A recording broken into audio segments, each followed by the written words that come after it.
Hola, hola. Bien, esta es nuestra clase sobre dispositivos o aparatos tecnológicos, la parte uno. La idea es que aquí nosotros apliquemos lo que hemos aprendido sobre luz principalmente y algo de sonido, pero muy poco de sonido, más que nada luz, onda electromagnética, va por ese lado, ¿ya? Entonces, esta primera parte solamente les voy a hablar en términos generales de lo que son las redes inalámbricas. Se clasifican las redes inalámbricas y acá aparece un dibujo, no le puse el dibujo creo, no, no se lo puse, pero un esquema de los tipos de red inalámbrica, ¿cierto? Entonces tenemos que saber que las redes inalámbricas al final funcionan gracias a las ondas electromagnéticas, ¿cierto? El Wi-Fi, ¿cierto? El Bluetooth también, el Internet que nos llega nuestras casas, depende entonces de la onda electromagnética, tenemos que saber eso. Entonces, eso en términos generales lo que está hablando acá esta primera página, ¿ya? Pero ustedes lo leen, ¿sí? Tenemos que saber que en general las ondas que son no ionizantes, principalmente esas son las que se utilizan para la telecomunicación, ¿ya? Ahí se agregó Benjamín. Y también vamos a estudiar otro tipo de ondas que nos sirven para la vida cotidiana, por ejemplo, las microondas, eso también tenemos que estudiar, ¿ya? Acá se habla de los teléfonos móviles, como también un tipo de aplicaciones que tienen las ondas electromagnéticas, que funciona en otro rango, distinto que también los televisores y la radio, principalmente microondas, por ahí por ese lado del espectro electromagnético. Si se acuerdan del espectro electromagnético, déjenme pegarle el espectro electromagnético para que lo recordemos un poco, cómo era ese rango que nosotros teníamos, ¿sí? Principalmente entonces las de baja frecuencia se utilizan en telecomunicaciones y las de alta frecuencia se usan más que nada en la medicina. No podemos como ocupar mucho eh, de alta frecuencia en las telecomunicaciones, porque como interactúan con la atmósfera, ese es el problema. Entonces, aquí le pegué, ah, se pegó. Acá está, bueno, este como un recuerdo del espectro electromagnético. Vamos a tener acá entonces que estas ondas de radio y microondas, de infrarrojo, todas esas de ahí para abajo, del espectro visible hacia abajo, principalmente en telecomunicación, ¿ya? Radio FM, AM, también celular, radar, ¿cierto? Esas son más que nada esa utilidad tienen, ¿cierto? En cambio, las de arriba, las que son más ionizantes, ultravioleta, rayo X, principalmente en la medicina se van a utilizar, ¿ya? Y no son muy deseables que digamos, ¿ya? Y bueno, en este rango, el que son de baja frecuencia, sabemos que esas tienen menos energía, ¿ya? Y acá hay ciertos rangos que están licitados, esos son ciertos anchos de banda que están como arrendados por las empresas, ¿cierto? Que transmiten en un rango de onda. Uno no puede utilizar ese rango porque están como comprados, arrendados, se puede decir. Hay un rango también que es de las radios militares, que tampoco podemos nosotros intervenir ahí, ¿cierto? Estaríamos metiendo en problemas legales. Y también hay organizaciones a nivel internacional que van a regir más o menos los rangos que se trabaja de frecuencia, ¿ya? Entonces tenemos que ver que estos aparatos que funcionan gracias a las telecomunicaciones, como los teléfonos móviles, los televisores, las radios, van a van a trabajar en cierto rango, ¿cierto? Más o menos, pero eso depende de cada país, los rangos de frecuencias que van a trabajar. Eso por un lado. Ahora, por otro lado, un enfoque que podemos darle a esto es ya la parte electrónica que hace funcionar estos aparatos, ¿sí? Nosotros tenemos que saber que a nivel de circuitos eléctricos, que es otra materia que entra en la PAE, la electrónica ha avanzado mucho porque ha permitido, se ha podido achicar los componentes electrónicos. Antiguamente se hablaba de los tubos de vacío. Muchas cosas que... ¿Han visto los tubos de vacío, no? Los tubos de vacío, los tubos de vacío eran antiguos, ¿cierto? Antiguos dispositivos electrónicos que tenían cierta funcionalidad, ¿no? La funcionalidad, bueno, depende del ingeniero ahí para qué lo iba a utilizar el tubo de vacío, pero estos eran los tubos de vacío, ¿se dan cuenta? O válvula termoiónica, ¿ya? Y eso ha quedado ya en el pasado, porque aparecieron otras cosas que los reemplazan, como los diodos. Yo les hablaba un poco en la otra clase de los diodos. Este es un diodo como típico, el 1N4007 o el 4001, ¿cierto? El 4002 son diodos típicos que dejan pasar la corriente en un solo sentido. Y estos que están aquí como naranjos son los diodos Zener. Los diodos Zener tienen otra gracia, ¿ya? Son, son dispositivos electrónicos, ¿no? Hay activos, pasivos, tienen distintas funcionalidades, ¿sí? Pero gracias a estas cosas se ha podido avanzar mucho en lo que son los dispositivos electrónicos, achicar la radio, achicar eh, los teléfonos móviles, los procesadores igual también dependen de esto, porque el diodo, aquí está aquí el choc, acá está mal escrito porque el diodo chocolate, el chocolate. Hay una ecuación matemática del diodo chocolate, que uno la utiliza, ¿cierto? Estos son materiales artificiales se dopan los materiales para generar los diodos, y también los transistores. Los transistores también son parte de la revolución electrónica. ¿Sí? Los transistores se pueden utilizar como una especie de llave que deja pasar o no deja pasar, y al final esto como un interruptor que funciona tan rápido, también son materiales que son parecidos a los diodos, ¿eh? Entonces acá tengo el colector, la base y el emisor. Este que está acá es un diodo, ¿eh?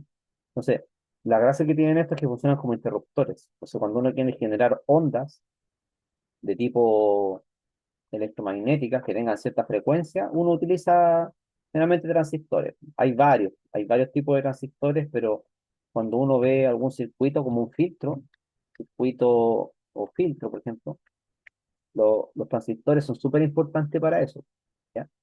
Hay varios tipos de filtros, pasa banda, pasa alto, pasa bajo. Entonces, cuando uno quiere construir un filtro, ahí está construyendo en YouTube un tipo de filtro que se llama el pasabajo, ¿sí? Entonces, acá hay un tipo de filtro, ¿ves? Entonces, hay ahí también, eso que está ahí es un amplificador operacional. El amplificador operacional es parte también de todos estos dispositivos electrónicos que nos permiten tener todos estos aparatos que tenemos. Podríamos estar hablando 3 años seguidos de esto si seguimos, pero los transistores, los amplificadores operacionales, amplificador, amplificador, amplificador operacional. También son parte de los dispositivos electrónicos o partes de los circuitos electrónicos que han permitido el, el avance, ¿cierto? El avance de todos los que tenemos hoy en día. Los computadores tienen esto, los televisores, estos son amplificadores operacionales, ¿no? Y tienen cierta utilidad, eso es lo que tenemos que saber. Y también las resistencias pequeñitas, las resistencias eléctricas pequeñas, vamos a poner ahí, pequeñas, son las que van dentro de los celulares, son muy pequeñitas, son como rectangulares, son muy pequeñitas, porque las típicas son estas que tienen forma cilíndrica, pero hay otras que son chiquititas. Esas no, porque esas son como, estas resistencias son las que uno coloca en los hornos, en el hervidor, ¿cierto? Vamos a poner celular. Entonces, todo lo que es la electrónica ha disminuido el tamaño. Eso es lo que tenemos que acordarnos. Mira, ahí tiene varios tipos de resistencia. Las típicas que uno conoce son como esas tipo café claro, ¿cierto? La de recubrimiento de carbón. Esas son las típicas, pero hay otras más, que son estas chicas, las SMD. Esas son más pequeñitas, ¿cierto? Permite entonces colocarlas dentro de aparatos más chicos. Los celulares tienen resistencia a veces incluso un poco más chica, ¿ya? También hay fusibles, hay un montón de cosas que son súper interesantes en la electrónica, que uno armando de cierta manera puede tener lo que quiera. Y es prácticamente la electrónica infinita, porque yo puedo mezclar los dispositivos electrónicos como yo quiera. Entonces, hay otras cosas más, por los condensadores, las bobinas, todo eso se va mezclando. Bueno, ahí tiene también hay condensadores que son electrolíticos y otros que son cerámicos, tienen distintas utilidades, ¿ya? Pero todo este avance en la electrónica nos ha permitido tener, bueno, las cosas que tenemos hoy en día, celulares, aparatos que nos sirven en la medicina, ¿cierto? Mejorar los computadores, ¿sí? Y eso es como lo importante que tenemos que ver acá, porque por un lado tenemos aparatos tecnológicos, los podemos enfocar pensando en las telecomunicaciones como aplicaciones de luz, de onda electromagnética, pero también está la parte de hardware, ¿cierto? Que son los fundamentos físicos que hacen que esto funcione. Entonces tenemos como dos modos de verlo, ¿cierto? La electricidad que vamos a utilizar, pues ya sea corriente alterna, corriente continua, eso lo vamos a enfocar más adelante en la segunda parte de aparatos tecnológicos.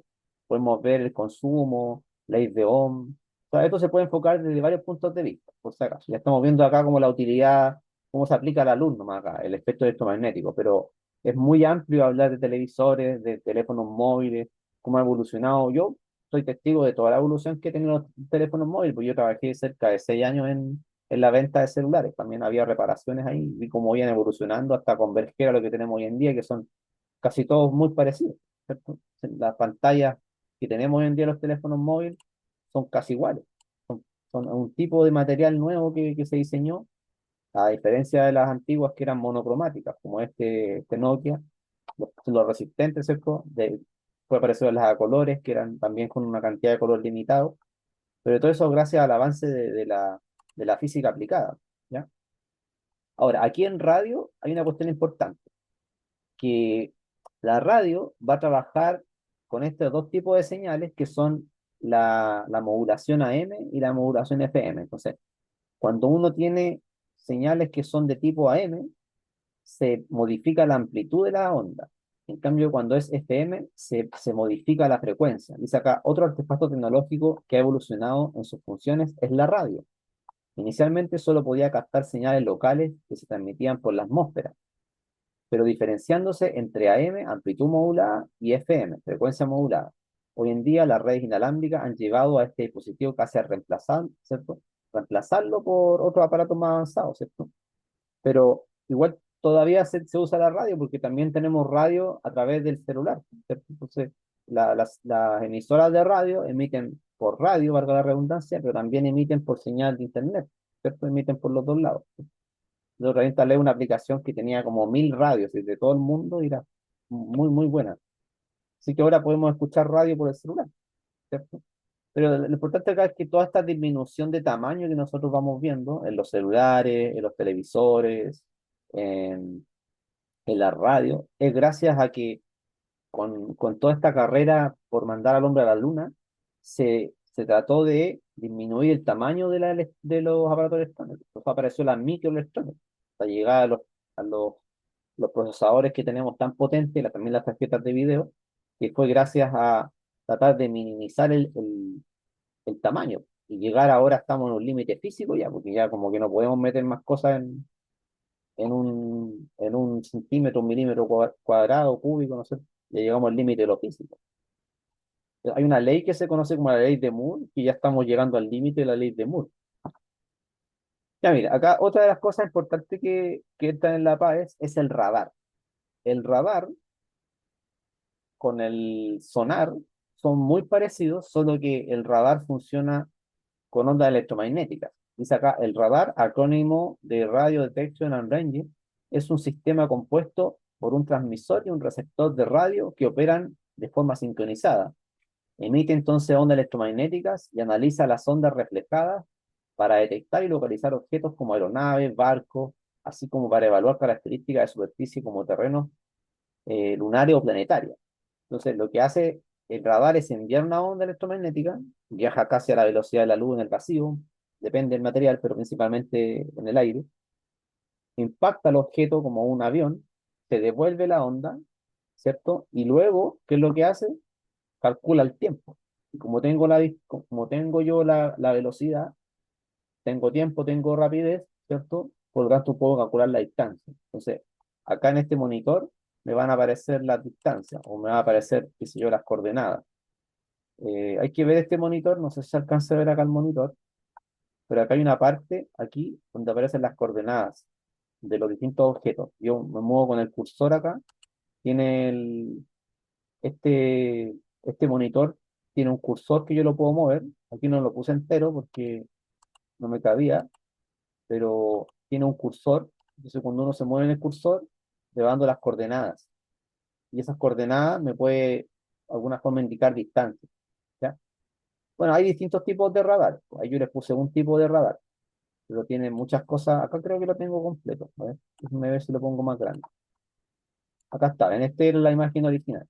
Entonces, acá el monitor tiene un cursor, pues. Entonces, esa cruz que está ahí, yo me puedo ir moviendo. Y acá abajo aparece latitud, longitud y otras características más que habría que leer el manual. ¿Ves? Por acá también, porque aparece la velocidad, ¿cierto? Y otras características que ahí habría que estudiar un poquito más para verlas. Pero eso es más o menos cómo funcionan los radares. Aquí están, bueno, otras cosas como los rangos, ¿cierto? Y puedo ir modificando de acuerdo a mi requerimiento, ¿cierto? Ahora, el radar funciona muy parecido al sonar. ¿En qué sentido? Que el sonar lo que hace es enviar una onda de sonido, generalmente por debajo del agua, ¿cierto? Por el agua, rebota, se devuelve al barco y también hace lo mismo, ver la distancia, solo que viaja a la velocidad del sonido en el agua, ¿cierto? Para detectar, por ejemplo, el suelo marino o un cardumen de peces, ¿cierto? Entonces el radar con el sonar funciona muy parecido. Y eso prácticamente es la copia o muy parecido a lo que hacen los murciélagos. Los murciélagos, mediante la ecolocalización, pueden detectar objetos, ¿cierto? Y formas de objetos gracias a que envían sonidos en el rango de ultrasonido, o sea, sonidos de alta frecuencia. No sé si les envié ese texto de ecolocalización, no se los envié, ¿cierto? Parece que no. Pero veamos el texto de ecolocalización. Son dos textos que yo tengo que enviarles, a pesar que ya sabemos que en la prueba PAE no entra sonido, pero igual hay que saber, porque puede ser que lo pregunten. Entonces, hay dos textos importantes que los estoy compartiendo, ¿cierto? ¿Sí? ¿Se ve ahí? De ecolocalización, ¿sí? Ahí estoy compartiendo uno que tiene como carátula negra, ¿cierto? Dice la batalla evolutiva acústica. Los murciélagos y otros animales se utilizan las ondas sonoras como herramientas de caza, pero sus presas han elaborado estratagemas para eludir la detección. Entonces, aquí habla también de un libro, esta parte de acá, muy importante. Dice, en su libro publicado en 2007, Big Pin and Buzz, Making Sense of Radar and Sonar, el físico Mark Denny quiso comparar las técnicas de teledetección del hombre y los animales, ¿no? Por eso les decía que se parece mucho lo que es el radar, el sonar, a cómo envían señales los murciélagos y otros animales. Y también hay algunos tipos de orca que hacen eso. ¿Ven? Acá dice, la ecolocalización animal y los sistemas de radar y sonar guardan extraordinarios paralelismos en cuanto a la producción, transmisión, recepción y procesamiento de la señal. ¿Sí? Así que yo les voy a enviar este texto para que lo vean. Es súper interesante el artículo del 2014. Acá muestra otros animales, como esta orca bastarda, o este es el nombre científico, y también hace lo mismo. Envía una onda y puede observar, entre comillas, lo que hay ahí, ¿cierto? Aquí está algunos dibujos de cómo funcionan eh, son un submarino de funcionar. Ya, pero ustedes lo pueden leer. Y hay otro texto que también habla de la ecolocalización, este de aquí, del 2018. Se los voy a enviar porque la primera parte habla de ondas, habla de acústica, pero cuando bueno, acústica es como un área de la física que estudia el sonido, ¿sí? Y acá empieza con ondas, como requisito, entonces, primero se habla de onda, ven, la amplitud, la cresta, lo que hablamos en la primera clase, ¿cierto? Eso les sirve para la PAES, reflexión, refracción, esos fenómenos a ustedes les van a servir, difracción, interferencia, eso tienen que saberlo. Reverberación es un poco más de sonido, ¿cierto? Armónicos, pulso, pero eso a ustedes les sirve, ¿ya? Acá hay interferencia constructiva, destructiva, ¿cierto? Y acá habla de la ecolocalización en murciélago.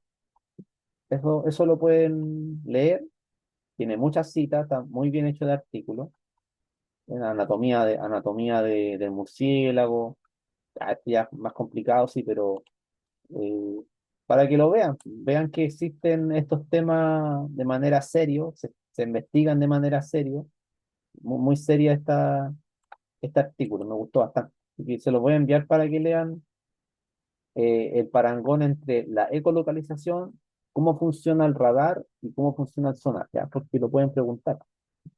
Otra de las cosas que también está dentro del temario es el láser, ¿ya? Nosotros podemos hacer la siguiente comparación. La luz del sol, que es luz natural, ¿cierto? Primaria, viene en todas las longitudes de onda por lo tanto viene en todas las frecuencias, es luz desordenada, que no tiene rayos paralelos, ¿cierto? En desfase, amplitudes distintas, son súper desordenada la luz del sol. Y la luz láser es como todo lo contrario, son rayos paralelos, eso lo vimos en la clase, ¿se acuerdan? Son rayos paralelos, son en fase, ¿cierto? Tiene alta direccionalidad, entonces, todas esas características que tiene el láser, el ser humano las utiliza para distintos objetivos. Por ejemplo, acá el médico está operando los ojos con el láser. Sirve para alinear, por ejemplo, máquinas. Este que está acá es un escáner que puede uno eh, mapear una figura, así como una escultura, por ejemplo, mapearla y después tener esa imagen para después quizá imprimirla, no sé, pues, en 3 dimensiones. En la industria también se utiliza el láser, tiene otras características, distintas al láser que vamos a operar catarata, por ejemplo, u otro tipo de cosas. Ese láser para cortar metal tiene otras características, quizás puede tener eh, más potencia por metros cuadrados, no sé. Acá tengo una aplicación también a la litografía. Entonces, cuando uno tiene un disco de silicio, que se cortó el disco de silicio y quiere después imprimir ahí, eso se llama litografía. Cuando queremos imprimir en un disco de silicio, circuitos electrónicos a nivel microscópico, muy, muy, muy chico, ¿cierto? Necesitamos un láser que haga esa pega. Y después también hay que cortarlo. O sea, para cortarlo requiero alta precisión. Y también hay un láser ahí que va a hacer los cortes, ¿cierto? Entonces, tiene innumerables aplicaciones el láser. También se ocupa en la estética, ¿cierto? Cuando uno quiere sacar vello de alguna parte del cuerpo, eliminarlo como para siempre, también tenemos el láser. ¿Qué otra aplicación de láser ustedes conocen? Muy parecida.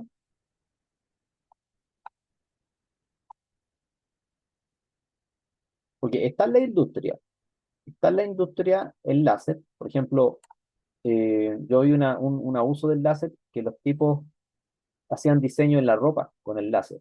Diseño, o sea, no la cortaban, sino que, por ejemplo, los jeans le hacían ciertas figuras con láser. También vi una aplicación del láser donde cortaban ropa, la cortaban súper rápido con el láser. También he visto aplicaciones del láser de alineamiento en la construcción para ver los niveles, usan láser. Pero eso también tiene ciertas desventajas porque tiene limitaciones en cuanto a la longitud.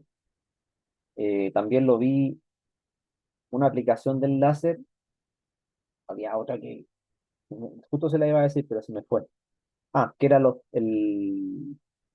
operaciones con láser, por ejemplo, para hacer operación a la vesícula, también se ocupa un tipo de láser. O también puede ser un láser para sacar tatuajes, ¿cierto? Hay varios tipos de aplicaciones que podemos darle al láser debido a las características físicas que tiene el láser, ¿cierto? Esta alta direccionalidad, luz que es monocromática, podemos darle más o menos intensidad. Esa más o menos intensidad depende como de la amplitud de la onda, podríamos decir, ¿cierto? Pero todas esas características hacen que sea muy importante el láser. También podemos enfriar a temperaturas súper bajas con un láser, que es el enfriamiento láser. Veamos eso en internet porque hay una pregunta sobre eso. Ustedes pueden después investigar sobre el enfriamiento láser. ¿Ya? El enfriamiento láser son técnicas físicas que ya son eso se hace en laboratorios de física avanzados. Dice acá, el enfriamiento láser es una técnica física que utiliza fotones de luz láser para reducir la energía cinética de átomos y moléculas, ¿cierto? A niveles ya cuánticos, cuando uno habla de temperatura, tenemos que fijarnos en el movimiento que tienen las partículas, en la energía cinética promedio. A nivel macroscópico, vamos a decir que es como la temperatura, ¿cierto? El movimiento de las moléculas a nivel microscópico. Y eso se relaciona también con la electricidad, porque a niveles cuánticos ya como que no hacemos la distinción entre teoría del calor y teoría eléctrica, es como lo mismo en realidad. Por eso aparece más adelante el efecto Joule, donde hay ciertos elementos que se calientan debido a una corriente eléctrica, ¿cierto? Que el material opone cierta resistencia, entonces se calienta. Entonces, a niveles ya microscópicos, lo que es la teoría del calor con lo que es la teoría eléctrica se mezclan mucho, ¿ya? Es casi lo mismo prácticamente a niveles cuánticos, ¿ya? Entonces dice acá, existen variadas técnicas de enfriamiento láser, como el enfriamiento Doppler y la trampa magneto-óptica, que permiten enfriar partículas a temperaturas cercanas al cero absoluto. ¿Sí? Esa es la manera de llegar a temperaturas extremadamente bajas aquí en la Tierra, ¿ya?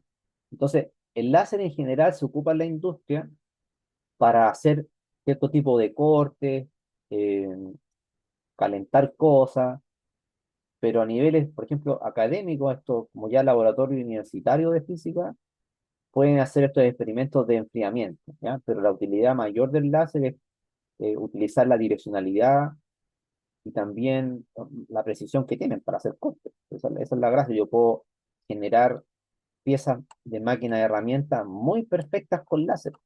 ¿Han visto eso, no? Máquina, herramienta, cortes con láser. Puedo cortar diamantes también. Entonces, la máquina, todo lo que es máquina de herramientas, el diseño de máquinas se estudia en ingeniería mecánica. Y ahí a veces también aparecen lo que es la aplicación de láser. Hay tipos de máquinas, máquinas que hacen esta pega, ¿ven? Esta pega de cortar con láser, ¿ven? Hacer diseño. Todo eso es parte de, es de un pantógrafo, son cuestiones gigantes que uno le coloca el molde y hace el corte, ¿ya? Entonces, podemos hablar mucho, mucho de lo que es el láser. Y yo les puedo pasar el libro también de Pablo Olmos, de la Católica de Chile, que habla de las aplicaciones del láser a la medicina, principalmente operación de ojo, corte de tejidos, como eso también, eh, lo que uno quiera darle como utilidad, ¿cierto? ¿Alguna duda sobre eso? Yo le mostré el libro de Pablo Olmos la otra vez, ¿no? Que era las aplicaciones que tenía el láser a la salud. Hay otras cosas también. Ahora, también lo que podrían preguntar en la prueba son las aplicaciones que tienen los lentes a estos aparatos tecnológicos, dispositivos, eh, artefactos, dispositivos, como queramos llamarlo. ¿Qué tipo de aplicaciones tenemos? A los binoculares, bueno, también los monoculares, los binoculares, que son aplicaciones de lente y espejo, ¿cierto? Acá yo tengo un binocular o prismático. Lo que se hace aquí es que entra la luz visible por este objetivo, es un lente objetivo, entra, y gracias a estos dos prismas, este es el prisma de Porro, estos prismas lo que hacen es hacer que gane distancia, porque si no quedaría muy largo, quedaría como lo que ocupaban los piratas, otra cuestión larga. Acá no, pues, gana distancia a través de ese cambio de dirección con los prismas que se colocan de esa manera. Luego sale por acá, por este un lente ocular que está acá, que uno lo puede ajustar para ver mejor, ¿cierto? Porque a veces se ve borroso, entonces para ver claro, uno va ajustando el ocular, ¿sí? Esa es la gracia que tiene el binocular, porque yo puedo ver cosas que están muy lejos, acercarlas prácticamente. Eso es lo que dice aquí, porque son dispositivos utilizados para ampliar la imagen de objetos distantes, ¿cierto? Mediante este juego de lentes. O sea, lo que estudiamos de lente ahora se va a aplicar, pues yo ahora tengo dos lentes y en medio tengo el prisma, que va a hacer que mejore la imagen, ¿cierto? Dice acá, cada objetivo refracta la luz hacia el foco del binocular, primero pasando por una serie de prismas que permiten diseños compactos al dirigir la luz en diferentes direcciones controladas. Esto permite reducir la distancia entre el objetivo y los oculares, ¿ven? Evitando que sean demasiado largos, o sea, como los telescopios refractores, ¿ya? Nosotros vamos a tener dos tipos de telescopio importantes, el telescopio refractor y el reflector, ¿ya? Este que se está mostrando acá es un telescopio refractor, el de tipo Kepler le puse este dibujo. Entonces, el telescopio refractor solo utiliza lentes. Acá se muestra uno. Dice, el telescopio refractor, similar al microscopio compuesto, consta de un lente objetivo y un lente ocular. Estas dos lentes están dispuestas de tal manera que el objetivo forma una imagen real e invertida de un objeto distante cerca del foco ocular. Entonces, la gracia de usar este juego de lentes es aumentar la imagen que está lejos, ¿cierto? Pero como aparece a veces invertida, yo tengo que volverla a la derecha. Entonces, ese es el juego que uno hace con doble lente, como lo mostraba en el libro de Resnick, que se hace eso, ¿sí?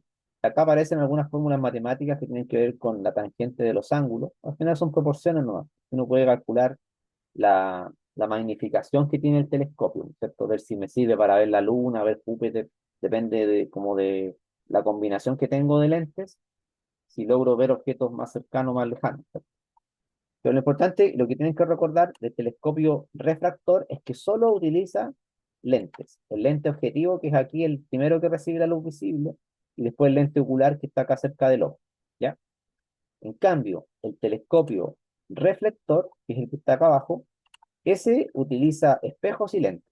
Ya, también tiene un ocular, pues. Entonces, entra la luz del sol por acá. Voy a mostrar acá, este es el telescopio reflector. Entra la luz del sol, impacta acá al final, hay un espejo primario que está aquí, que es como de tipo cóncavo. Entonces, ese cóncavo nosotros sabemos que forma una imagen acá, que converge en el foco, ¿cierto?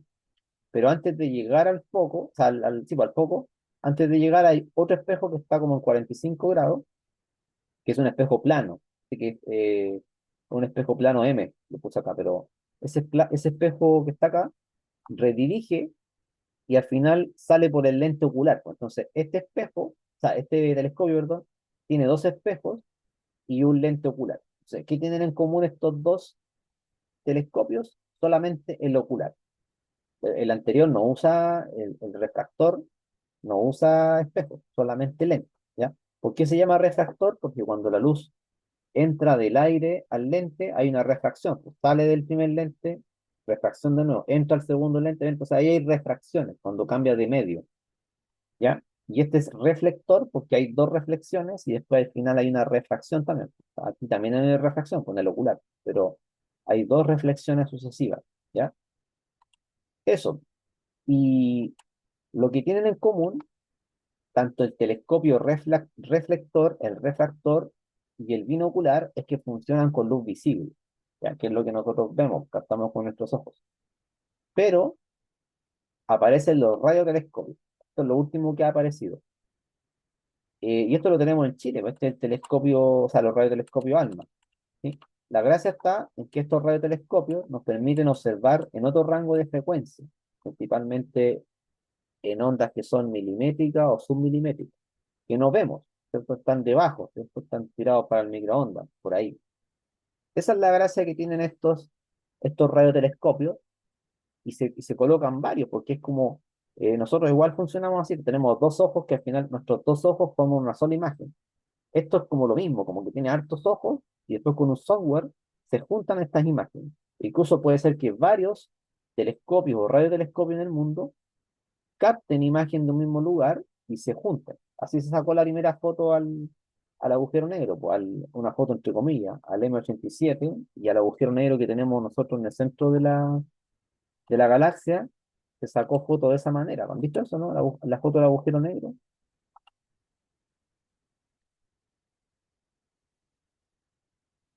el M87, esa que está ahí, bueno, estoy compartiendo, ¿no? ¿Cierto? Hay un archivo que les puedo enviar que es de la BBC, una noticia que es bastante buena. Acá está, pues, esa. Hizo un reportaje y muestran cómo se hizo esta imagen del agujero negro supermasivo, del Sagitario A asterisco que está en nuestra galaxia, ¿cierto? Esta es la del M87. Entonces ahí hay un físico que es, creo que era rumano, no me acuerdo, que estuvo a cargo del proyecto. Entonces, ¿qué se hizo? Se juntaron varios telescopios y radiotelescopios y formaron esta imagen. Entonces, con un software se logró construir la imagen el agujero negro supermasivo ubicado en el centro de la galaxia Messier M87, en la constelación de Virgo, a 55 millones de años luz de la Tierra, súper lejos, ¿no? Esa fue una imagen que se creó con este proyecto que era el telescopio de horizonte de eventos. Pero es un conjunto, es una colaboración de varios telescopios juntos, ¿ya? Y se formó esta gran imagen.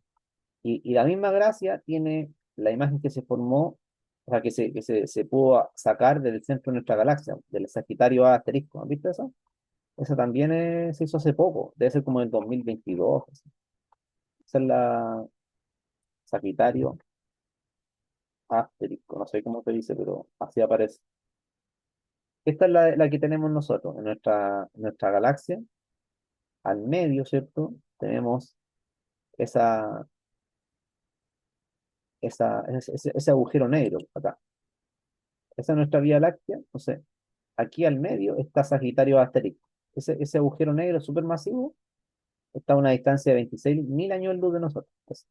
Entonces, ¿cómo se sacó esa imagen? Gracias a capturar estas ondas que vienen de ahí y reconstruir la imagen, porque en realidad esto como no está en el rango visible, se le asigna un color, pues como color falso se puede decir que se le asigna, al igual que cuando se capturan imágenes del CMB, que son la radiación de fondo del universo, ¿cierto? Esto es como un registro fósil. Hay un archivo de la NASA que es súper bueno, que habla del CMB, también les puedo enviar, que eso es como un registro fósil que queda del Big Bang, ¿cierto? Entonces nos permite mapear el pasado, cómo fue la evolución del universo. Ahí está la sigla, ¿eh? Cosmic Microwave Background, que es la radiación de microondas que nosotros podemos mapear hoy en día. Hay varios tipos de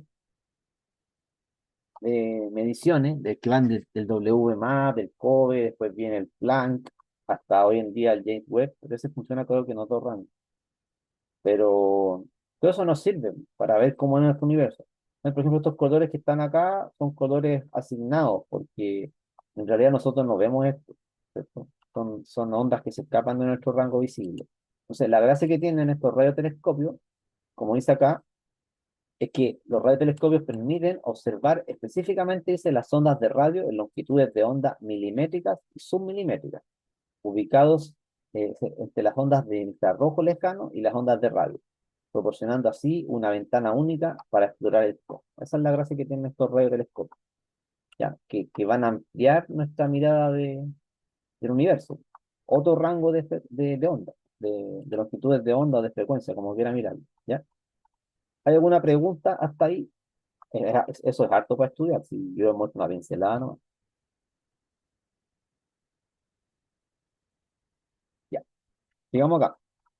También lo que hay que saber para la prueba son aplicaciones de la reflexión a la tecnología. Por ejemplo, nosotros tenemos un fenómeno que es la reflexión interna total. La reflexión interna total, por lo menos hemos visto dos casos donde funciona.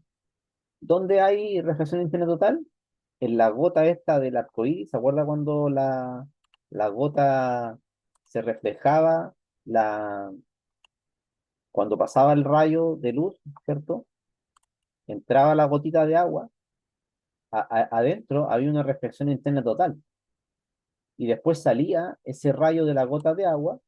¿Y cómo salía? Salía descompuesto en el espectro visible, ¿cierto?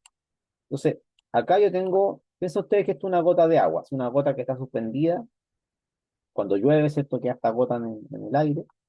Entonces, entra un rayo de luz blanca, por ejemplo, luz solar, entra, ya cambió su ángulo. ¿Por qué? Porque en este punto hay refracción. De hecho, esta misma imagen te la puedes buscar y aparece refracción aquí.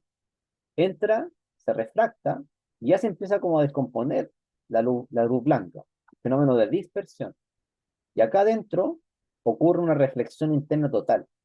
No atraviesa la gota de agua. ¿Ven? Se refleja internamente y acá se refracta nuevamente. Entonces, el ángulo de entrada con el ángulo de salida, perdón, el rayo de entrada con el ángulo de salida, si yo lo proyecto, ¿cierto? Debería formar aproximadamente un ángulo de 42 grados para que pase este fenómeno.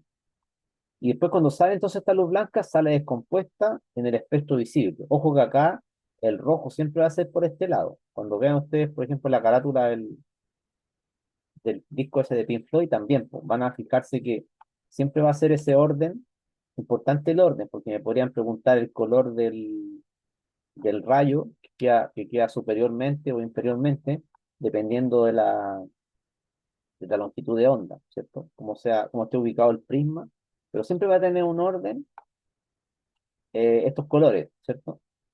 Entonces, acá hay una reflexión interna total. ¿Qué es la reflexión interna total? Cuando no hay refracción. ¿Qué sucede si yo tengo, por ejemplo, este rayo que va de un material, por ejemplo, agua, al aire, y voy en 90 grados? Sigue su camino nomás. Por la ley de Snell, sigue su camino. Pero cuando ya empiezo a doblar un poquito el rayo, con ese ángulo θ1, veo que cuando pasa del agua al aire, se aleja de la normal, ¿cierto? Porque el n del agua sabíamos que era 1,33 y el n del aire es 1, ¿cuánto? 0,003. Entonces, vamos a notar eso acá. el N del aire, el N del aire, el índice de refracción del aire, más o menos es 1, yo barro ahí, 1,00029, pero lo podemos dejar en 3 acá, ¿cierto? En cambio, el N del agua, el índice de refracción del agua, más o menos es 1,33. Entonces, si yo tengo un rayo que sale del agua al aire, tiene que alejarse de la normal. ¿Ven? Crece el ángulo. Por eso este teta 2 que está aquí, con el teta 1, yo puedo compararlo. ¿Sí? El teta 2, ese ángulo va a ser mayor que el teta 1. ¿Sí? En cambio, acá hay 90 y 90, no hay ni un drama. ¿De qué decía la ley de Snell? La ley de Snell dice que N1 por el seno de teta 1 me tiene que dar igual a N2 por el seno de teta 2. ¿Sí? Esa es la ley de Snell. Pero no se preocupen mucho de la parte trigonométrica acá, tenemos que aprender ese caso nomás, el caso del agua-aire. Si el rayo sale del agua al aire, se aleja de la normal. En cambio, cuando entra del aire al agua, se acerca a la normal, ¿cierto? Porque frena, va a una velocidad de más o menos 299.000 kilómetros por segundo en el aire. Cuando pasa al agua, baja cerca de 225, 224.000 kilómetros por segundo. Entonces, ese freno, ¿cierto? Que tiene debido al material, como interactúa la luz con el agua, va a frenar, pues, se acerca a la normal, ¿no? Si yo proyecto aquí este rayo, vamos a ver que se acerca a la normal, si estuviera entrando, ¿no? Así que ese es como el único caso que me tengo que aprender. Cuando pasa entonces de mayor índice a menor, se aleja de la normal. Pero ¿qué pasa? Que yo no, ese ángulo que voy modificando va a tener un límite. Ese ángulo límite o ángulo crítico va a ser no hay, cuando no hay refracción, o sea, o cuando ya no empieza a ocurrir la refracción. ¿Por qué? Porque acá vamos a tener 90 grados. Es decir, el teta 2 va a ser 90 grados. Por lo tanto, todo esto de aquí va a ser igual a 1. ¿Por qué? Porque el seno de 90 grados vale 1. Y en la reflexión en tienda total, lo que va a pasar es que me queda que N1 por el seno del ángulo de entrada va a ser igual a N2. Entonces ya tengo un límite físico, ¿se dan cuenta? Y se va el rayo por la rasante. Entonces ahí ya no hay refracción porque no atraviesa el rayo al otro material, se va por la rasante. Y después si voy modificando más el ángulo, voy a tener siempre reflexión total, interna se puede también llamar, reflexión total interna. Y eso va a ser muy importante en la aplicación de la fibra óptica, porque la fibra óptica funciona gracias a eso. O sea, la utilidad del ser humano inteligente, ¿cierto? Le dio la utilidad a la fibra óptica, a ese fenómeno, y, y puede transmitir ahí una señal de luz, ¿cierto? Entonces tenemos acá un material N1 y un N2. Esos son los índices de refracción. El N1 se le llama el núcleo o el core, ¿cierto? De la fibra óptica. Piensa usted que es como un vidrio así transparente, muy delicado, ¿cierto? Por ahí va esta señal y se va reflejando sucesivamente. Ta, ta, ta, ta, ta. Viaja por ahí, muy, muy rápido, muy eficiente, ¿ya? Eso pasa porque el N1 es más grande que el N2 y otras características más podría darse, ¿ya?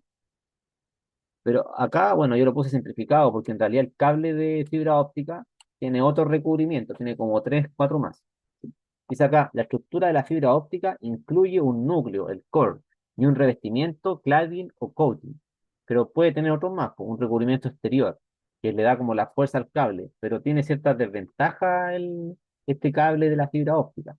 Dice, el tamaño del núcleo varía según el tipo de fibra óptica utilizada. La fibra óptica utiliza entonces luz visible. Generalmente dice luz infrarroja, para transmitir información a través de un cable compuesto por hilos de vidrio o plástico, extremadamente delgado, ¿ven? Son hilitos de vidrio muy delgados. Dice, la luz infrarroja se elige como la forma de luz preferida para la fibra óptica debido a su capacidad para viajar a largas distancias sin sufrir una degradación significativa de la señal. ¿Ven? Por eso le decía que en general estas ondas que están debajo del espectro visible se usan en las telecomunicaciones. Nosotros podríamos comunicarnos a través de rayos X, quizás sí, pero como los rayos X podrían interactuar con la atmósfera, por ejemplo, con la capa de ozono o con otro tipo de material que ande en la atmósfera, no utilizamos esas ondas para comunicarnos, ocupamos estas que son de gran longitud de onda o baja frecuencia, como queramos verlo, ¿cierto? En general es como eso lo que pueden preguntarles de fibra óptica. Más que nada, eh, cuál es el fenómeno que está detrás, que es la reflexión interna total, al igual que en la gotita de esta gota de agua, ¿cierto? Que es lo que permite explicar por qué es tan eficiente la fibra óptica, ¿cierto? Pero lo que tenemos que saber es que el cable tiene ciertas desventajas. Si uno toma un cable de fibra óptica, hace esto, lo mata, no tiene vuelta. Tiene que llamar al técnico para que repare eso y con la máquina especial lo haga, porque la persona no lo puede reparar, una persona sin la máquina no se puede reparar la fibra óptica, tiene que tener la máquina que fusione la fibra óptica, ¿ya? ¿Has visto eso, no? Los técnicos andan por ahí, no tienen que ir viendo. Yo siempre voy mirando y aprendiendo de la gente que anda.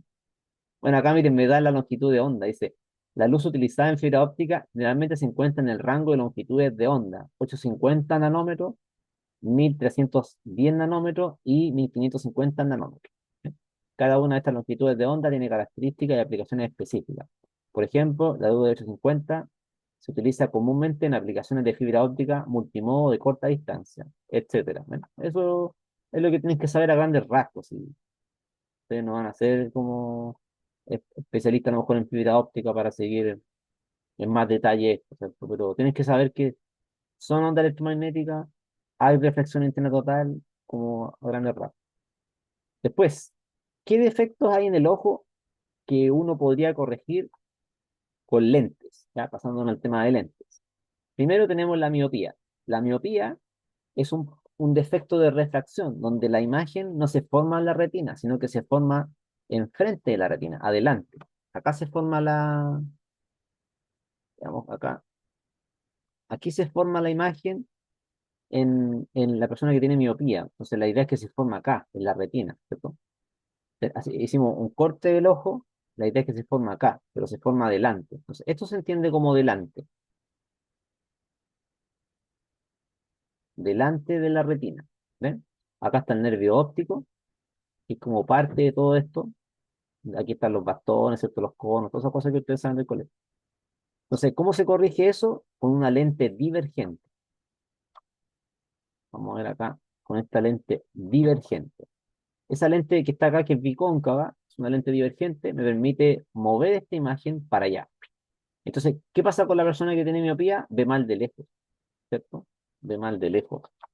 Veamos cómo es la visión de distintas personas para...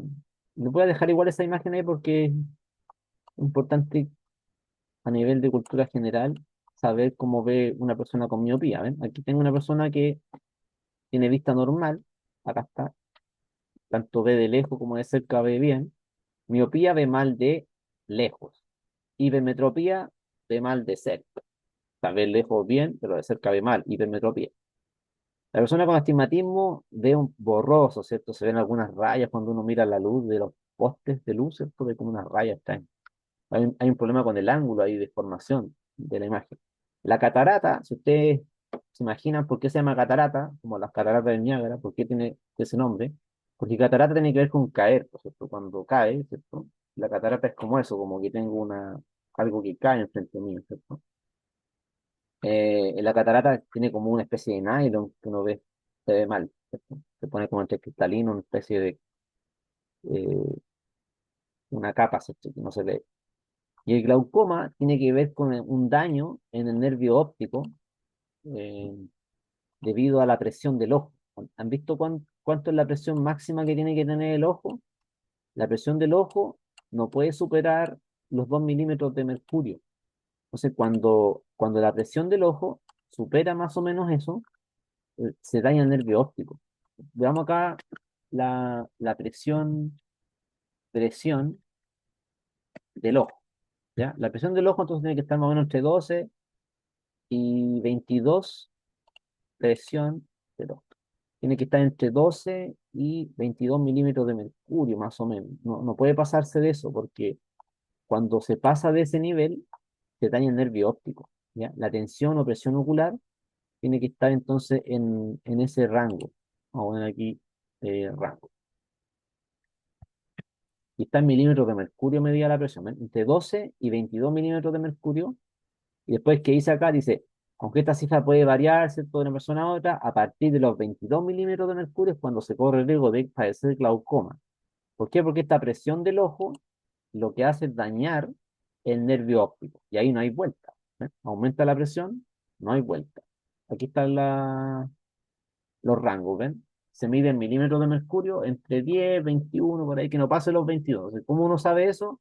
Porque cuando uno se hace un examen, le puede pedir a la persona que le mida la presión del ojo, que dicen que igual como es hereditario, no sé, pero hay que tratar de evitarlo porque después cuando esto sigue no tiene cura. A uno le pueden detener el glaucoma con gotas para controlar la presión, pero la persona ya queda ciega, no tiene vuelta. No, yo les cuento porque mi mamá tuvo eso y también tuvo catarata, entonces yo conozco esta cuestión de la realidad del derecho, cómo es la enfermedad y son las gotas. Yo le echaba todos los días gotas a mi mamá para el glaucoma. Es una cuestión grave, no, no hay vuelta atrás.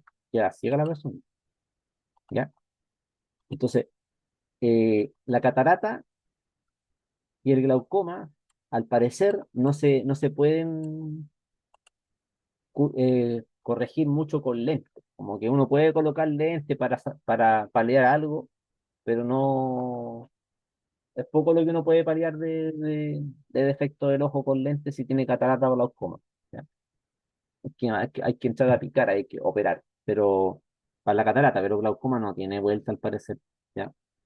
Más adelante podrían encontrar ustedes, pueden dedicarse a la medicina y descubrir revertir el glaucoma, curar el ojo, el nervio óptico. Ahora, ¿qué pasa con la hipermetropía? La hipermetropía vimos que la persona ve mal de cerca. ¿Por qué? Porque la imagen se genera atrás de la retina o atrás del ojo. Atrás o detrás son las palabras claves que se usan en las preguntas, por si acaso. ¿Cómo se corrige la hipermetropía? Para correr esta imagen y traerla para acá, porque tenemos que empujarla para allá, ¿no? Se corrige con lentes convergentes, convergentes, convergentes,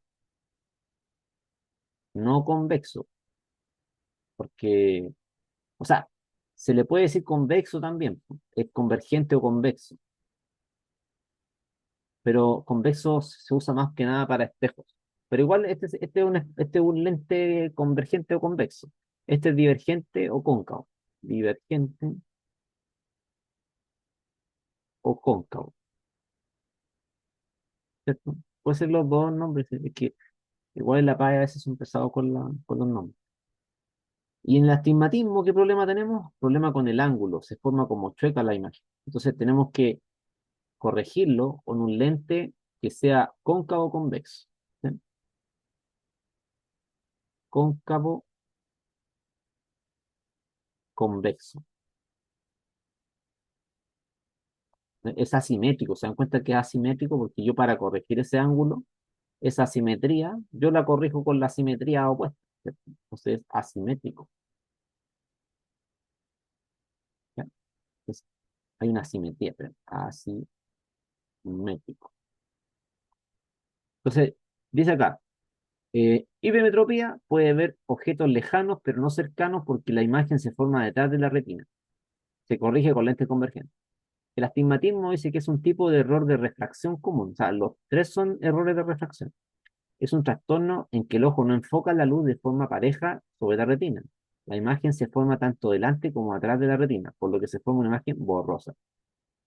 Esos son problemas de aberración también puede ser. Por lo que se produce dificultad para ver detalles sutiles, ya sea de cerca o de lejos. Se puede corregir con lentes esféricas, divergentes o convergentes. Es recomendable si hay miopía o hipermetropía asociada. ¿Eh? Porque uno puede tener mezcla, puede tener miopía con astigmatismo o hipermetropía con astigmatismo, porque puede estar, ¿cierto?, inclinado y aparte para adelante y para atrás. ¿Cierto? Y eso hay que corregirlo. ¿Sí? Entonces, por eso uno da gracias de vivir en estos tiempos, porque imagínense uno viviera en el 1700, bueno, ahí ya empezó Newton con los estudios de la óptica, pero imagínense vivir en el 1500, en el 1400 después de Cristo. No había nada de corrección de ojos, pues cómo ver borroso en esos tiempos era terrible, o sea, yo me imagino vivir en un tiempo donde no había paracetamol, entonces cómo me quito un dolor de cabeza, así. La única cuestión que me quita dolor de cabeza es el paracetamol. Sí. Otro tiempo, imagínense vivir en el 200 después de Cristo, no hay lentes.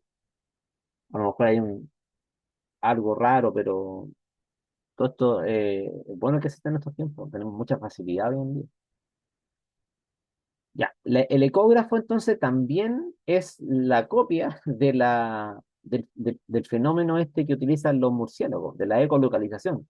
Funciona también con ondas ultrasónicas, ultrasonido. Dice, el ecógrafo es un dispositivo médico que utiliza ondas sonoras para crear imágenes del interior del cuerpo humano, a diferencia de otras técnicas de diagnóstico por imagen como los rayos X o la resonancia magnética, y ustedes pueden ver después los MRI, se llama también, MRI,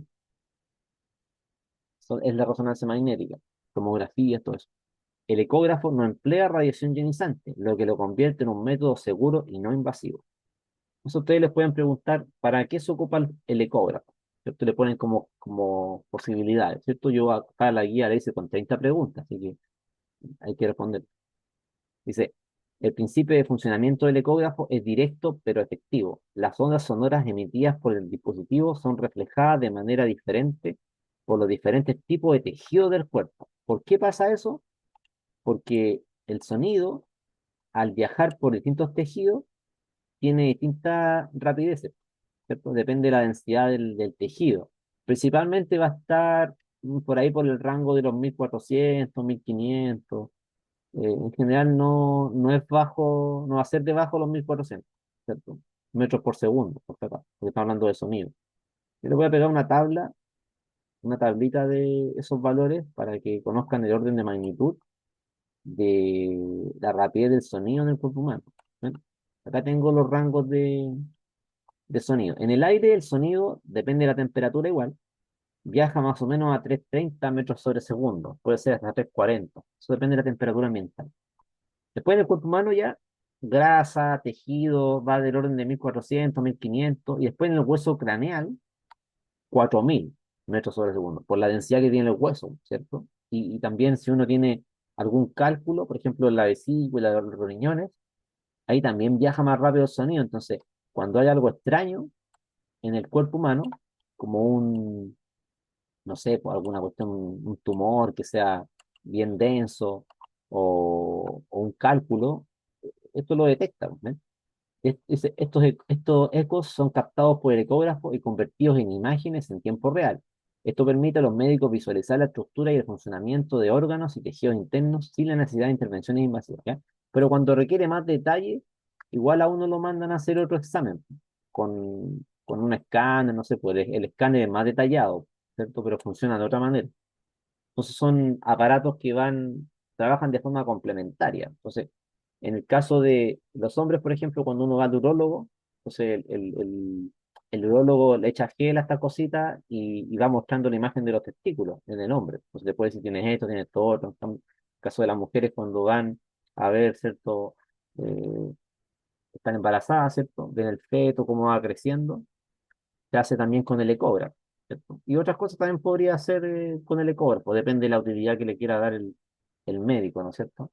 Pero es como un primer acercamiento el ecógrafo, y después podría ser algo más detallado como un escáner, algo así, solo que de repente cuando uno se hace un escáner tiene que tomar alguna sustancia para contrastar. ¿Por qué? Porque acá es importante que se manda la onda, pero después tiene que reflejarse, ¿cierto? Y esa reflexión es la que se capta. Lo mismo hace el murciélago, manda el sonido, se refleja y reconstruye una imagen, o se hace una imagen mental, ¿cierto? Entonces, por ejemplo, cuando uno se hace una radiografía, yo he visto que, por ejemplo, a mí me lo hicieron la otra vez, me ponían acá, dentro de la boca, un material que era reflectante. ¿Por qué? Porque me sacan radiografía de una muela, pero tiene que haber algo que refleje esa onda, porque si no, no sirve, ¿cierto? Tiene que reflejarse y ahí se forma la imagen. ¿Sí? Y bueno, los escáneres también tienen una parte donde se refleja, habían ido mejorando mucho los escáneres. Esta resonancia magnética ha mejorado mucho en los últimos años. Tienen muchos, el emisor y también tiene receptores, ¿no? Que capturan después de haber atravesado el cuerpo. ¿Ya? Bueno, ahí hay otros detalles más que nosotros podemos ir viendo en las preguntas, pero veamos las preguntas, si tenemos todavía media hora más. Dice, marca la alternativa correcta. Un barco recurre al uso del sonar para calcular la distancia hasta un barco de peces, banco de peces cercano. Para realizar esta medición, ¿qué variables físicas son fundamentales conocer? Entonces, uno, uno necesita la rapidez y también el tiempo. ¿Para qué? Para sacar la distancia, ¿no? Suponiendo que es un movimiento rectilíneo uniforme. Si yo tengo la rapidez del sonido en el agua salada, y tengo el tiempo que tarda en llegar a este banco de peces, puede ser el tiempo de ida y vuelta, yo si tengo la rapidez del tiempo puedo sacar la distancia, ¿sí? Por eso sería la alternativa D, velocidad de propagación del sonido y tiempo. Propagación del sonido en ese medio, que sería el agua, ¿cierto?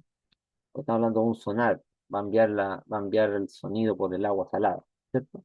Variables físicas o magnitudes físicas. ¿Alguna pregunta hasta ahí? ¿Comentarios? Ya, un poco larga la guía, sí, sí. Yo sé que son 30 preguntas, pero alcancemos a hacer algo. ¿Ya? Con calma nomás. Dos, dice, ¿cuál es el principio de funcionamiento de un radar? El radar, entonces, es la copia de la ecolocalización de los murciélagos. Y lo mismo que el sonar. Pero, como es radar, acuérdense de radiación, pues tiene que ver con onda electromagnética. Entonces no puede ser mecánica acá. Tiene que ser onda electromagnética. ¿Y qué se analiza? Se analiza la reflexión y capta su reflejo, entonces. Sería la C. Emite onda electromagnética y capta su reflejo o reflexión. ¿Ya? 3. Dice, Rolando, integrante de una banda musical, quiere asegurarse de que sus ensayos se escuchen en toda la comunidad. ¿Qué propiedad de la onda sonora debería evaluar con su sonómetro para este propósito? Él tiene que medir la amplitud de la onda, ¿cierto? Porque la amplitud se relaciona con el volumen. ¿Con qué se relaciona la frecuencia? Se relaciona con el tono. Es decir, todo lo que es de agudo, grave, está asociado con la frecuencia de la onda, ¿cierto? Estamos pensando en una onda de sonido, ¿cierto? Si nosotros pudiéramos dibujar la onda de sonido, algo así como una onda sinusoidal, aquí voy a compartir una imagen. Ustedes me dicen si la veo o no. Estoy mostrando la malla, ¿no? Vamos a poner acá opciones, por ejemplo, papel trigonométrico. Creo que abrí dos documentos de estos, ¿no? Sí, espérenme un poquito. Entonces, voy a poner papel trigonométrico acá. Yo podría representar un sonido mediante una onda sinusoidal. Por ejemplo, I igual a seno de X. No es que el sonido sea transversal, sino que yo lo estoy representando como en un osciloscopio, ¿eh? Yo podría tener un sonido de esa manera. Y cuando yo modifico la amplitud, por ejemplo, si esto lo multiplico por 5, lo que hago es aumentar el volumen. ¿Sí? Ahí modifiqué la amplitud, que es la deformación que tiene desde el punto o la línea de equilibrio. Pero también yo puedo modificar la frecuencia. Por eso lo que yo hice acá fue modular la amplitud. ¿Sí? Como la señal de radio, yo podría pasar de seno de X a 5 seno de X, estoy modulando entonces la amplitud. Eso sería AM, modular la amplitud, agrandar o achicar la amplitud. Y también podría modificar la frecuencia. En vez de tener una frecuencia acá, tal que, por ejemplo, corte en pi, siempre así que está cortando en pi, después 2pi en múltiplos de pi, ¿ven? Para acá da igual. Eso pasa con la función sinusoidal, porque es 0 en kpi, con k entero. Pero acá yo podría poner, por ejemplo, 5pi. Entonces lo que va a hacer es tener más guatitas por el largo. ¿Ven? Modifiqué la frecuencia. Yo no modifiqué la amplitud, modifiqué la frecuencia. Eso se conoce como frecuencia modulada. Estoy modificando la frecuencia. Y perfectamente podría modificar las dos cosas. Podría colocar acá un 4 afuera y modifiqué tanto la amplitud como, como la frecuencia. ¿Sí? Lo que uno hace en teoría de telecomunicaciones es tomar una señal como esta, por ejemplo, y multiplicarla por otra cosa, por ejemplo, por un coseno de 10x, una cosa así, ¿cierto? Eso lo que voy a tener es una onda un poco más complicada, ¿no? Y esa onda me permite enviar información que bueno, se codifica, después se codifica, pero eso en la teoría de comunicaciones funciona de esa manera. Entonces, dependiendo de ciertos eh, picos que tenga la onda, yo puedo interpretarlo como un cero o como un uno, ¿cierto? Código binario, ¿cierto? Y después transformarlo a información. Esa es la manera de funcionar de las telecomunicaciones a grandes rasgos. Entonces, ahí en telecomunicaciones aparece el concepto de onda portadora. Está la moduladora, está la portadora, y son las que nos permiten hacer este envío de información a velocidades, pero súper, súper rápido, ¿cierto? Muy, muy, muy rápido. Entonces, eh, el sonido también se puede interpretar entonces como cierto tipo de onda a nivel de osciloscopio, ¿cierto? Se puede representar un sonido como una onda transversal, eso es lo que traté de decir. El periodo, no, porque el periodo es al final el recíproco de la frecuencia. El periodo es la T, perdón. El periodo es uno partido por frecuencia. Y la longitud de onda lambda, eso por ahora no me importa, ¿cierto? Y el timbre, ¿con qué está asociado? El timbre se relaciona con la forma de la onda. Forma de la onda. Eso es profundizar mucho en sonido. Después 4 dice, Pedro está diseñando un experimento para generar ondas longitudinales. ¿Cómo debería vibrar el generador de ondas para que éstas sean longitudinales? Debería vibrar de arriba a abajo. ¿Sí? Recuerden que las longitudinales era como este resorte, ¿cierto? Es como eso. 5 dice, durante un concierto, un micrófono y un parlante acompañan al cantante en movimiento. El equipo de sonido analiza la onda que percibe el público, ¿cierto? Los sonidistas están aplicando la acústica ahí.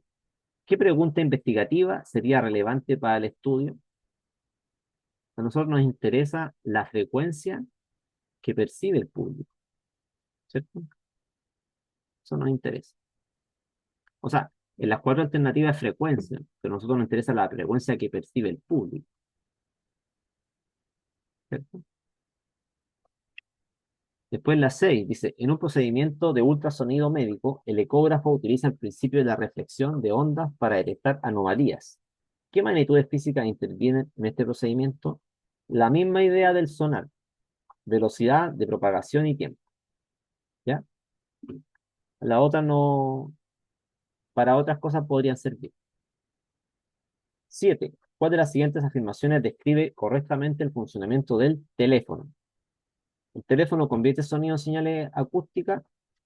¿Sí o no? Sí. Después transforma las señales acústicas en señales eléctricas, verdadero. Puede operar tanto con conexiones por cable como inalámbrica, verdadero. Así que sería las tres.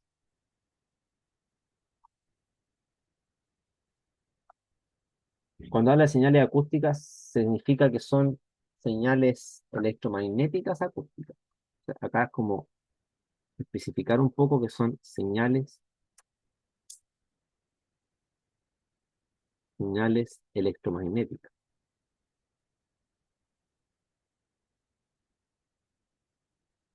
Señales electromagnéticas, eso es lo que está diciendo.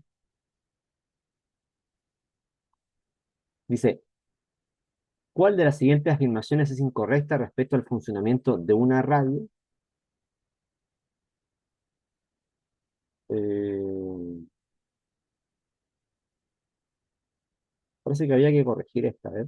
Las ondas sonoras se transforman en señales eléctricas al hablar al micrófono. Eso es verdadero. El receptor convierte el sonido en onda electromagnética. Eso es verdadero. La antena receptora transforma la onda en sonido. Eso es verdadero. La modulación AM altera la amplitud de la señal. Eso es verdadero. Las señales FM modula su frecuencia, no su amplitud. Verdadero. Sí. Es que, había que transformar esta. Creo que esta era frecuencia. Para ser falsa, creo que era la D. No, la D. El receptor convierte el sonido en onda electromagnética.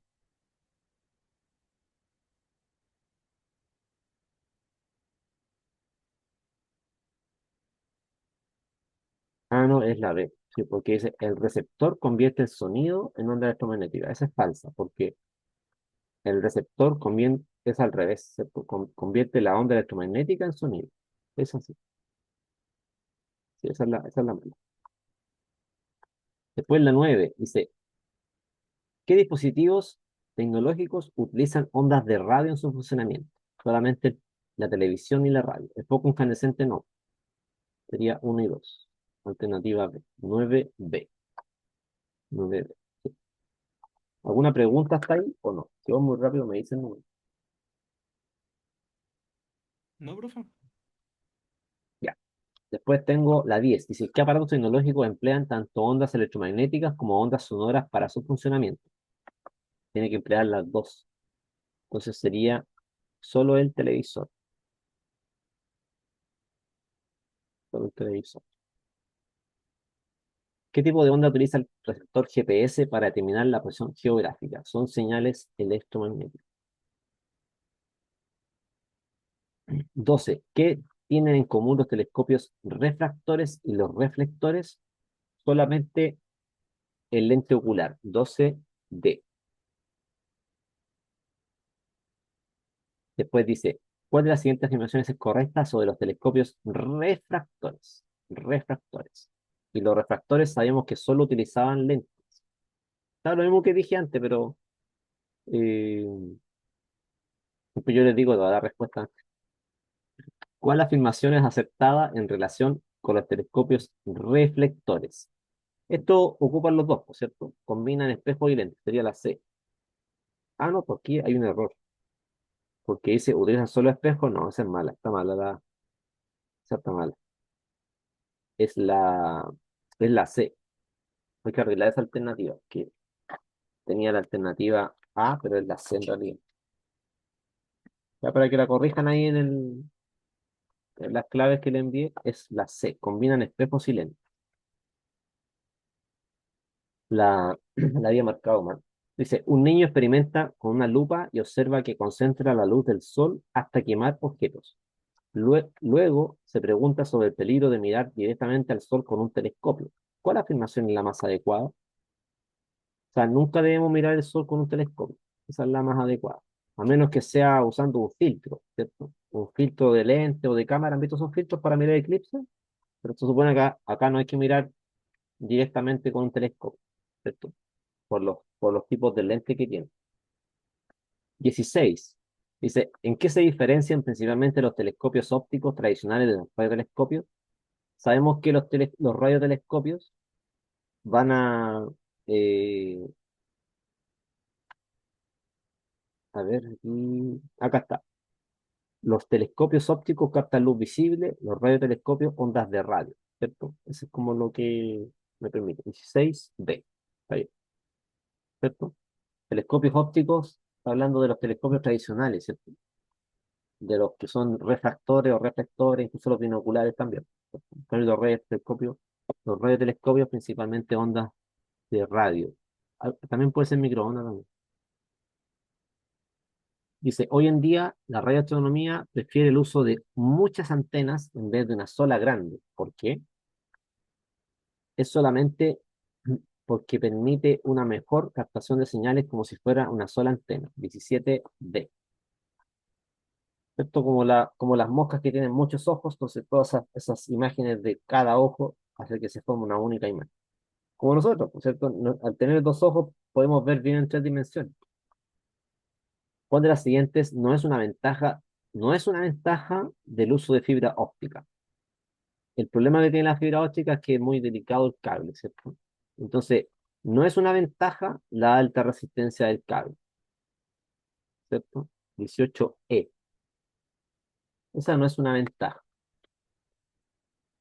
Esa alternativa también está mala porque es la E. Alta resistencia física del cable, dice la B.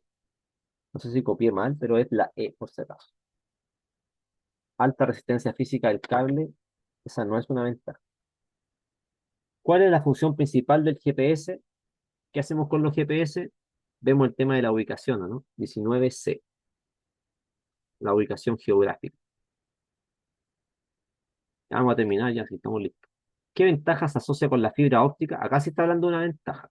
Y eso tiene que ver con la eficiencia de la información. Debería ser la 20, ¿no? 20D. Transporte de información más eficiente. ¿Ya? Sabemos que con el infrarrojo se transmite bien la luz. Ya, acá está el tema de los defectos del ojo. ¿Cuál afirmación es falsa respecto a la visión humana?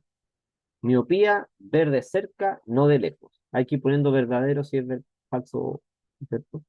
Entonces eso es verdadero, se ve mal de lejos con la miopía. Hipermetropía, permite ver de lejos, pero no de cerca, verdadero. Miopía se corrige con lente divergente, verdadero. En miopía la imagen se forma detrás de la retina, falso, porque se forma adelante. Y la hipermetropía se corrige con lente convergente, verdadero. Entonces acuérdense que el convergente era así, ¿cierto? Y el divergente va a tener esa forma bicóncava. Para acordarse uno siempre lo va dibujando ahí. Ese es el lente entonces divergente. Por eso esto es verdadero. ¿Ya? Esa es la falsa. En la miopía la imagen se forma delante. 22. ¿Qué condiciones hacen de Chile un lugar ideal para observación astronómica? O poner observatorio astronómico. Y tiene que ver con la baja humedad. Lo principal es la baja humedad porque no llueve mucho, ¿cierto? Y los cielos despejados, o sea, sería la D, 22D. Cielos despejados y baja humedad. Nótese que nosotros tenemos algunas preguntas con 4 alternativas y otras con 5. Tiene que tener cuidado con eso cuando rellene la hoja de respuesta. Practicar harto eso. Mucho, mucho cuidado con eso, porque uno dice, es la D y marca la E, porque piensa que la hoja de respuesta es la última. Eso es algo común de los estudiantes. Mucho cuidado con marcar la alternativa cuando son 4 o 5. 23. Ah, bueno, los desiertos de Chile son súper secos, por eso, baja humedad. La temperatura se puede controlar, si incluso estas antenas de ALMA tienen unos refrigerantes adentro, se controla la temperatura. 23 dice, ¿cuál no corresponde a una aplicación adecuada de enlace? Y sería enfriar chip. 23D también, ahí está el D. ¿Cuál de las siguientes no es una característica del láser? Y eso es también lo que dijimos, disminuir la temperatura de forma considerable. 24A, porque está hablando como de un láser típico, ¿cierto? No hablando de estos láseres que se ocupan en el laboratorio de física para bajar la temperatura. Por eso le hablé de eso del enfriamiento láser. Porque eso es como un caso así como muy rebuscado que el láser baja la temperatura. ¿Cuál es la aplicación médica común del láser? ¿Para qué serviría? Problemas auditivos, diagnóstico de enfermedad respiratoria, cirugía ocular, problemas digestivos, sería cirugía ocular, ¿cierto? Para, para operar el ojo. 25C. ¿Cuál es la principal función del radar de navegación marítima? La misma idea del sonar, ¿por cierto? Ubicar barcos y objetos cercanos. 26C. No es comunicarse con otras embarcaciones, ¿cierto? Ya como telecomunicación. 27. ¿Qué mide principalmente un sonar en el agua? Lo que va a medir es distancia, ¿no? 27B. ¿Por qué lo saca? Porque como tiene el tiempo y la rapidez, saca la distancia. Dice en la 28, el experimento láser de alcance lunar consiste en enviar luz a los retroreflectores instalados en la Luna, además de confirmar el alunizaje. ¿Qué utilidad científica tiene? Si yo tengo el tiempo, por ejemplo, de la Luna a la Tierra, pongámosle que debe ser como 1,26 segundos, si yo tengo ese tiempo, puedo sacar la distancia, que sería velocidad por tiempo, ¿no? O sea, podría decir que eso es casi 300.000 kilómetros por segundo por el tiempo, que es 1,26 más o menos, y puedo sacar la distancia que hay entre la luz, o sea, que entre la Luna y la Tierra, ¿cierto? 28A, calcular con precisión la distancia Tierra-Luna, ¿o no? Ya nos queda poco, vamos a terminar luego. 28. ¿Qué ventaja tienen los binoculares sobre los monoculares? Mono es de uno, ¿cierto? Una de las gracias que tiene es que es más pequeño, ¿cierto? O sea, que es más pequeño en el sentido de el largo, ¿cierto? Pero ¿qué hace mejor? El campo visual, ¿cierto? Mayor campo visual. Esa es la gracia que tiene, mayor campo visual. Y la última para terminar. ¿Para qué se usa comúnmente el ecógrafo? Un ecógrafo en medicina. Diagnosticar fracturas, monitorear el crecimiento fetal, medir presión arterial, detectar caries. B. Monitorear el crecimiento fetal. Bueno, bien, voy a reparar algunas que estaban con detalles, ¿cierto? Pero yo creo que con eso estaría bien por ahora.